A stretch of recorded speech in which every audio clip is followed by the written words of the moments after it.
Latest biography alert के लिए bell icon दबाना ना भूलें। गुण संस्कार ऐसे जैसे कि कोई देवी, स्वभाव से रागिनी और रूप से चांदनी। अरे आप तो स्वर्ग से उतरी हुई कोई अप्सरा लगती हैं, अप्सरा। ये दास्तां है एक बड़े ही अनोखी अभिनेत्री की, जिसने अपनी पहली फिल्म में ही साबित कर दिया था कि ये कितनी हुनरमंद है और सभी ने इसे चाहा। फिल्म का नाम मैंने प्यार किया। अभिनेत्री भाग्यश्री। आपकी सुंदरता बयान करने में तो शब्द भी फीके पड़ जाते हैं।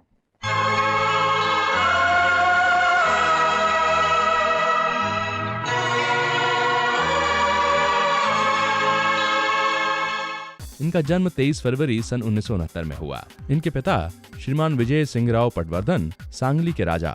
ये महाराष्ट्र में एक शहर है। हालांकि इनका परिवार रहता तो मुंबई में था, लेकिन फिर भी साल में 3 बार ये सांगली जरूर जाया करते थे। नन्ही सी भाग्यश्री को ये बहुत अजीब लगता था। जब भी ये सांगली जाती तो इनसे उम्र में बड़ी औरतें भी इनके पांव छूती। ये एक तरीका था राजसी लोगों के प्रति सम्मान दिखाने का। स्वागत सत्कार की तैयारी में लगे हैं। कोई आ रहा है। फिर तो कोई खास ही मेहमान होंगे। जी हाँ, खास मेहमान आने वाले हैं। सांगली में गणेश उत्सव के दौरान तकरीबन 6 लाख लोग इकट्ठा हुआ करते थे। वहाँ पर इनके परिवार का अपना खुद का मंदिर है। पर सांगली से दूर मुंबई में ये एक आम जिंदगी जिया करती थीं। इनके पिता ने बहुत पढ़ाई लिखाई की, वकालत रही कि इंजीनियरिंग या फिर रहा बिजनेस। हर जगह इनके पिता ने महारत हासिल की। इनकी माँ एक हाउसवाइफ रही। मधुवंती और पूर्णिमा इनकी 2 छोटी बहनें, जो शादी करने के बाद अमेरिका और कनाडा में सेटल हो गयी। तुम जिस कारोबार में जितना पैसा लगाना चाहो मेरे भैया से ले सकते हो। किस तरह से ये सिल्वर स्क्रीन पर आने की तैयारी कर रही थीं, ये कहानी भी बड़ी दिलचस्प है। मशहूर मारूफ film maker, actor, producer Amol Palekar एक सीरियल बना रहे थे जिसका नाम था कच्ची धूप। अमोल पालेकर साहब की बेटी शालमली और भाग्यश्री की छोटी बहन मधुवंती एक ही उम्र के थे और साथ साथ खेला करते थे। अमोल पालेकर साहब ने इनकी छोटी बहन से कहा, तुम्हें मेरे सीरियल में एक किरदार निभाना होगा। वो तो फौरन तैयार हो गई। पर भाग्यश्री बहुत पढ़ाकू थी और सिर्फ किताबों में ही मन लगाया करती थी। ये अपनी क्लास की मॉनिटर भी रही। मैं कहती हूँ हट जाओ सामने से, तुम जानते नहीं हो कि मैं कौन हूँ। मुंबई के नटराज स्टूडियो में एक बहुत बड़ा सेट लगाया गया, लेकिन शूटिंग शुरू होने के एक रात पहले अमोल पालेकर साहब ने भाग्यश्री से कहा, तुम्हें मेरे सीरियल में बड़ी बहन का किरदार निभाना होगा। भाग्यश्री बहुत घबरा गईं। इन्होंने कभी एक्टिंग की नहीं थी। और आप इसे छोटी सी बात कहती हैं? अरे ये तो बहुत बड़ी खुशखबरी है। पर बाद में पता चला कि वो लड़की जो बड़ी बहन का किरदार निभाने वाली थी, वो ये सीरियल छोड़कर चली गई और अंत में सीरियल को बचाने के लिए भाग्यश्री को कास्ट किया गया। इसी मजबूरी को समझते हुए भाग्यश्री ने हाँ कहा था। तुम्हारा बोला हुआ हर लफ्ज अब तक मेरे कानों में गूंज रहा है। 1 महीने में सीरियल कच्ची धूप की शूटिंग पूरी हो गई और जैसे ही ये सीरियल लोगों ने देखा तो सब भाग्यश्री के दीवाने हो गए। इन्होंने अपना पहला ऑटोग्राफ अमेरिका के वॉशिंगटन शहर में दिया। लो, इतना बड़ा राज और इतना आसानी से बता दे, पूछने की कोशिश कीजिए। इसी बीच राष्ट्रीय फिल्म्स के सूरज बड़जात्या साहब, जो कि इनके परिवार को जानते थे, उन्होंने टीवी सीरियल कच्ची धूप देखा और इनसे कहा कि क्यों ना ये फिल्म मैंने प्यार किया की हीरोइन बने। सूरज बड़जात्या साहब भी अपने फिल्म करियर की शुरुआत ही कर रहे थे।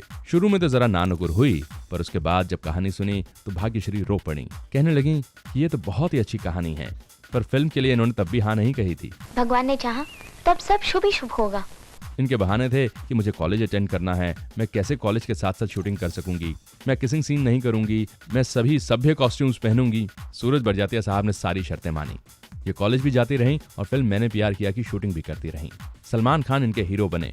ये वो वक्त भी था जब सूरज साहब की भी नई नई शादी हुई थी और उनकी बीवी वनीता जी अक्सर सेट्स पर बहुत लजीज खाना लेकर आया करती थीं। ये मात्र 18 बरस की थीं जब फिल्म मैंने प्यार किया की शूटिंग शुरू हुई। अंदाजा भी नहीं था कि रातों रात ये इतनी बड़ी स्टार बन जाएंगी और ठीक वैसा हुआ भी।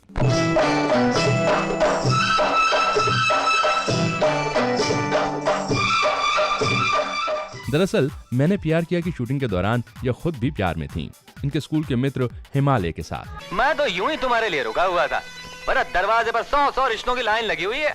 जिस किसी के साथ चाहूं मंडप सजा लूं। इतनी गलतफहमी में मत रहना कि इतनी सारी लड़कियां तुम्हारे साथ फेरे लेने के लिए तैयार हैं। एक मैं ही हूँ जो तुम्हें आज तक बर्दाश्त कर रही हूँ, वरना। पर जब शादी की बात हुई तब भाग्यश्री के पिता ने साफ इनकार कर दिया। इनके पेरेंट्स को लगा कि अभी तो ये बहुत छोटी है, कैसे ये शादी कर सकती है। ये इतना आसान नहीं पूजा। तुम जानती हो मेरी और तुम्हारी माँ ये कभी नहीं होने देगी। इस वजह से ये रिश्ता टूट भी गया था। लेकिन मैंने भी फैसला कर लिया है कि अगर हमारे साथ कोई जबरदस्ती हुई तो हम घर छोड़कर भाग जाएंगे। पर हिमालय साहब को एक दिन इन्होंने फोन करके कहा कि हमें शादी करनी है तो आज की रात ही करनी होगी, नहीं तो हम दोनों कभी साथ नहीं आ सकते। 15 मिनट में हिमालय इनके घर के नीचे पहुंचे। एक छोटी सी सेरेमनी हुई, इनकी शादी हुई और इनकी शादी अटेंड करी सूरज बड़जात्या साहब के परिवार और सलमान खान ने। पहचाना? अब बोल।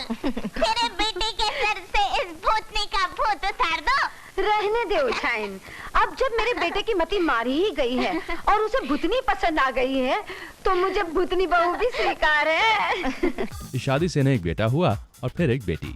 शादी के बाद इन्होंने अपने पति के साथ कई फिल्मों में काम किया, जैसे कि कैद में है बुलबुल, पायल, यहाँ तक कि तमिल और तेलुगु फिल्मों में भी ये बतौर अभिनेत्री नजर आईं। तेलुगु फिल्म युवरत्न राणा को कौन भूल सकता है। मुझे खुशी है कि तुम्हें आज वो सब हासिल हो रहा है जिसके तुम हकदार हो। शादी के बाद, परिवार बसाने के बाद भी ये लौट कर आई टीवी सीरियल्स में। सीरियल रहा लौट आओ त्रिशा।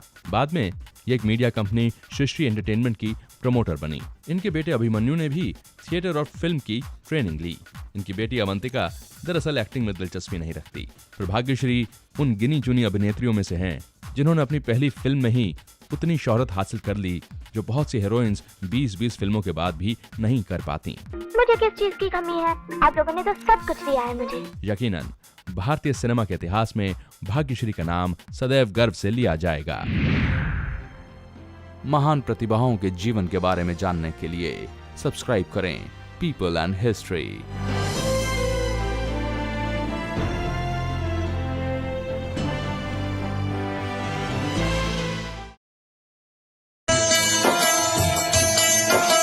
प्यार से मेरी तरफ ना देखो,